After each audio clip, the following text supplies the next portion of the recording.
What if everything you think you know about chasing women is wrong? For most of my life, I thought the chase was the whole game. It's what you see in movies, what your friends tell you, what society expects. Be persistent, be bold, pursue.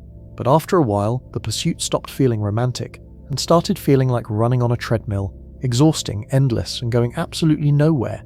You end up performing, begging for validation, putting women on a pedestal, and with every unanswered text and every cancelled plan, you lose a little more of yourself. So I tried something radical. For 60 days I stopped completely. No first texts, no pursuing, no just checking in, no seeking validation. I went dark, and honestly, the silence was terrifying at first. It felt like I'd fallen off the face of the earth. But what grew out of that silence was a kind of power I didn't know I had. This isn't a new dating tactic. It's not a manipulation game. This is the story of my 60-day transformation, a psychological detox from the addiction to the chase and the realization that true attraction isn't something you run after, it's something you become. Section 1. The premise. Why I drew a line in the sand.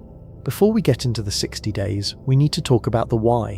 What actually pushes a guy to unplug from the dating scene completely? For me, it was slow, grinding frustration. Modern dating felt like a game with a secret rulebook, and I was always on the losing team.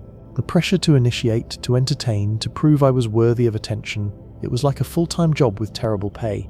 The cycle was always the same, a quick high from a flicker of interest followed by the crash of being left on read. I felt disposable, and I know I'm not the only one. A lot of men feel trapped in this dynamic where their value seems tied to how much effort they put in. We're told to be vulnerable, but vulnerability is often met with a cold shoulder. We're told to be persistent, but that persistence gets labelled needy. The chase is sold to us as masculinity. In reality, it breeds insecurity and anxiety. There's a psychological term for this: intermittent reinforcement. Those unpredictable rewards, a reply, a date, a moment of affection, trigger dopamine and create a feedback loop that looks a lot like a gambling addiction. You keep pulling the lever, hoping for a jackpot that rarely comes. Eventually, you're not even chasing connection anymore. You're just addicted to the pattern. That's when it hit me. I wasn't chasing women. I was chasing validation. I wanted someone else to prove I was enough. That realization was the breaking point. You've probably heard of 30, 60, 90-day rules in dating. People say they're arbitrary, and a lot of the time they are. So let me be clear, this wasn't a rule I was putting on someone else. It wasn't a trick to get a reaction. This was a 60-day contract with myself, a commitment to detox from external validation and finally turn my focus inward. The goal wasn't to get the girl by playing hard to get. The goal was to discover who I was when I wasn't trying to get anyone's attention at all. I wanted to see what would happen if I took all the energy I'd poured into chasing women and invested it back into my own life. It was an experiment in self-reliance, self-respect, and rediscovering who I was when my identity wasn't tied to my relationship status. That 60-day rule was my line in the sand. On one side, the exhausting chase. On the other, the terrifying unknown of being completely on my own. Section 2, Phase 1, the withdrawal. Days 1 to 20. The first 3 weeks were, no exaggeration, a psychological war. The same silence I used to crave when I was frustrated now felt deafening. My thumb would hover over my messaging apps like a phantom limb, reaching for a connection I'd cut off. Every notification sent a spike of anticipation through me, followed by disappointment when it was just a work email. This was withdrawal, pure and simple. Those early days were filled with anxiety and a strange feeling I can only describe as social invisibility. If I wasn't actively pursuing someone, it felt like I didn't exist in the romantic world at all. That fear of being forgotten is exactly what fuels the chase.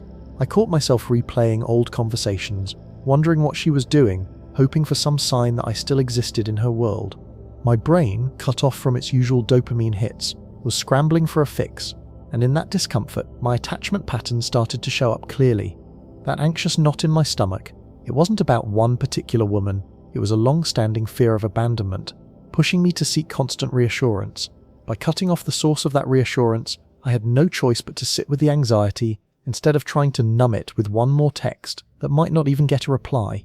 It was not comfortable. There were days I felt irritable, lonely, and bored.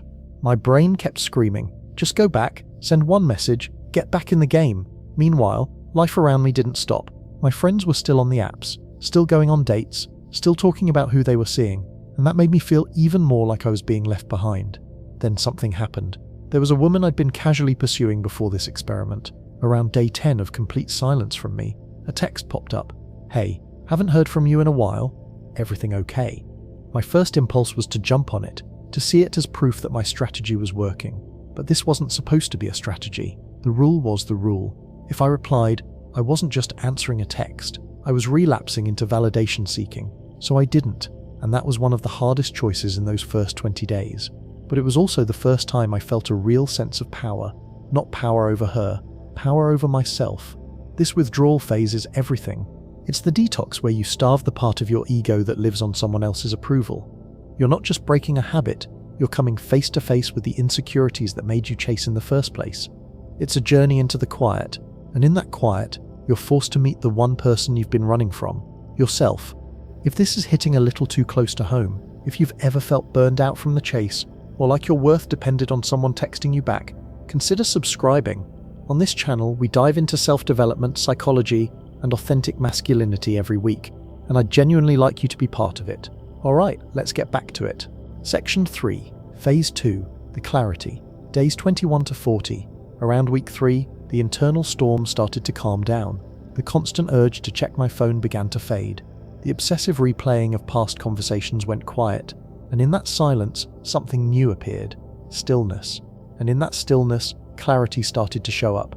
With the fog lifting, I could finally look at my past behavior with painful honesty. I realized that most of my chasing wasn't about a specific woman at all. It was about not wanting to be alone. I was chasing the idea of a relationship, the status, the feeling of being chosen, not necessarily a truly compatible partner. That was a tough pill to swallow. I saw how I'd been putting women on pedestals, turning them into idealized versions in my mind that no real person could ever live up to. That wasn't respect, it was self-sabotage. It guaranteed I'd always be seeking approval instead of actually connecting.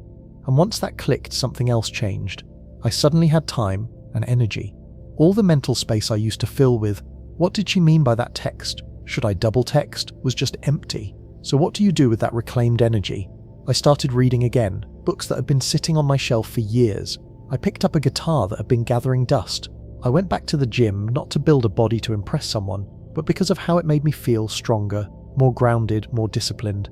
For the first time in a long time, I was reinvesting in myself, and the return on that investment was immediate. It wasn't the fleeting high of a text back. It was a quiet, steady sense of self-respect. Psychologists call this cognitive restructuring, actively tearing down old disempowering beliefs and replacing them with better ones. I need her to be happy. Slowly became, I'm responsible for my own happiness. What if she doesn't like me? Turned into a much more important question. Do I even like her? My self-esteem, which I'd outsourced to other people for years, was finally being rebuilt from the inside out, brick by brick through my own actions. And my interactions with people started to change. Because I wasn't trying to get anything from anyone, my conversations became more relaxed and more genuine. I was actually present. I was listening to understand, not just waiting for my turn to impress. The neediness dropped away. In its place was a quieter, more grounded confidence. And here's the paradox. When you stop needing attraction, you often become more attractive, not because you're running a script or playing a game, but because your entire energy shifts from I'm missing something to I'm already whole. And people can feel that.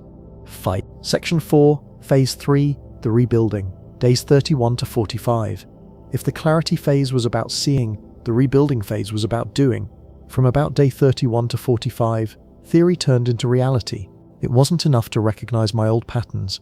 I had to build a new foundation, one solid enough that it wouldn't crumble the next time a woman showed interest. This phase was about becoming the man I wanted to be, for me. My focus turned intensely inward. The vague idea of working on myself became a structured daily routine. I committed to a demanding fitness plan, not for how it made me look, but for the discipline it required. Every workout was proof that I could keep a promise to myself. That integrity became a new source of confidence, far more stable than any compliment or match notification. I treated my professional life like a serious project. There were goals I had pushed to later for years. At some point I realized later isn't a time. It's an excuse. It's just misaligned priorities. So I started a side project I actually cared about. I stayed up late, not doom scrolling, not overthinking, but because I was absorbed in building something meaningful. As my competence grew, so did my self-respect.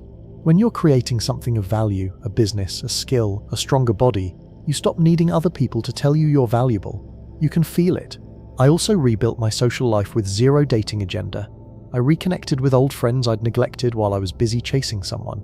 I invested in my male friendships and realized how powerful that support system really is. These relationships were built on shared history and mutual respect, not on the subtle transaction of what can I get from you. A man with a strong social circle isn't emotionally dependent on one person. He has a tribe. Psychologists call this self-determination theory. It says our well-being depends on 3 core needs: autonomy, feeling in control of your life; competence, feeling capable and effective; relatedness, feeling genuinely connected to others.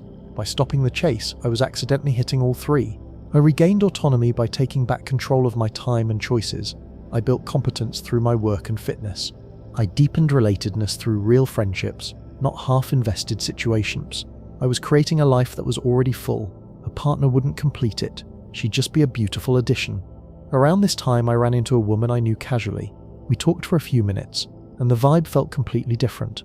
I wasn't trying to steer the conversation toward getting her number. I wasn't performing. I was just there. I asked questions because I was actually curious. When the conversation ended, I smiled, said it was great seeing her, and walked away.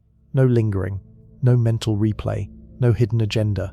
A few days later, she reached out to me. The dynamic had flipped, not because I used a tactic, but because my energy was different. I wasn't a pursuer anymore. I was simply a man living his life. Section 5, Phase 4, the transformation. Days 46 to 60. The final stretch, from about day 46 to 60, was less about effort and more about embodiment. I wasn't forcing new habits anymore. I was just living as a different person. The guy who started this, anxious, validation hungry and drained, felt like someone I used to know. The biggest shift was my confidence, not the loud, peacocking confidence of someone trying to prove he's the alpha. This was quieter, deeper and steady. It came from actually knowing my worth. I didn't walk into rooms scanning for approval. I walked in already feeling whole. That kind of confidence is magnetic because it's not an act, it's the baseline. My boundaries became crystal clear and non-negotiable. Before, I would bend my schedule, my values, and even my self-respect just to keep an opportunity alive. I tolerated flakiness, mixed signals, and disrespect because I was afraid of losing the chance. Now, my time and energy felt valuable. I wasn't handing them out to anyone who showed a bit of interest. That's not cruelty or arrogance, that's self-respect. Healthy relationships are built on mutual respect. That starts with you respecting yourself enough to have standards and to enforce them. The unexpected climax came around day 55. The woman who had texted me during the withdrawal phase, the one I never replied to, reached out again. This time, the message was different.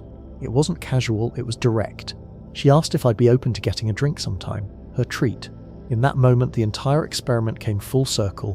By fully letting go, by choosing my purpose over chasing her, I had created the space for her to step forward. But the man she was now talking to wasn't the same man from 55 days earlier. As I read her message, I didn't feel panic or a desperate finally. I felt calm.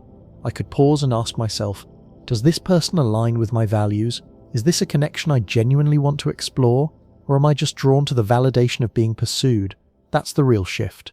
The goal is not to stop chasing so that women will start chasing you. That's the same insecurity in a different costume. The goal is to build a life of such purpose, value and integrity that attraction becomes a byproduct, not a mission. You can already see this shift happening in modern dating. People on both sides are tired of the games. They want intentionality, emotional maturity, and clear communication, not endless strategies and tactics. By the end of 60 days, my entire view of dating had changed.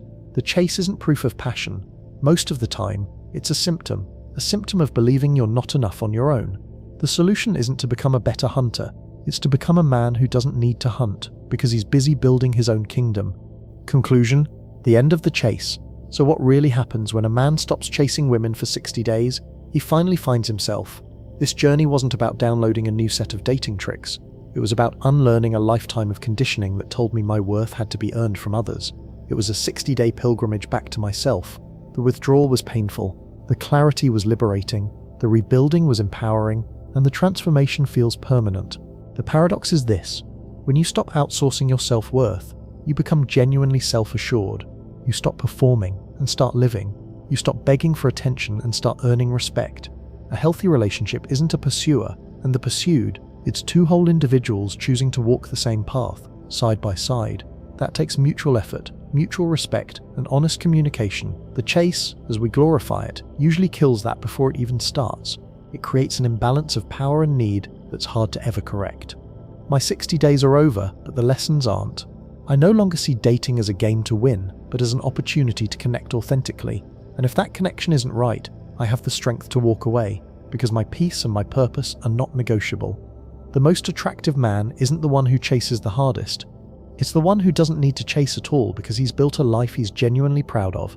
A life that is meaningful and full even when he's alone. His presence is enough. So let me leave you with a question. What would happen if you took all the energy you pour into seeking validation and invested it into building your own empire, your career, your health, your mind, your character? You don't have to start with 60 days. Start with a week. Live as if your validation has to come from you. Watch what happens when you stop chasing and start building. You might just meet the man you were always meant to be. And plaster what happens when you stop chasing and start building. You might just meet the man you were always meant to be. Thanks for spending this time with me. If this story resonated, hit that like button. It helps this message reach more men who might need it. Drop your experiences with the chase in the comments. I read them, and a lot of other guys will too. And if you want more content on building a life of purpose, psychological strength, and authentic connection, make sure you subscribe. Until next time, stay focused and go build your kingdom.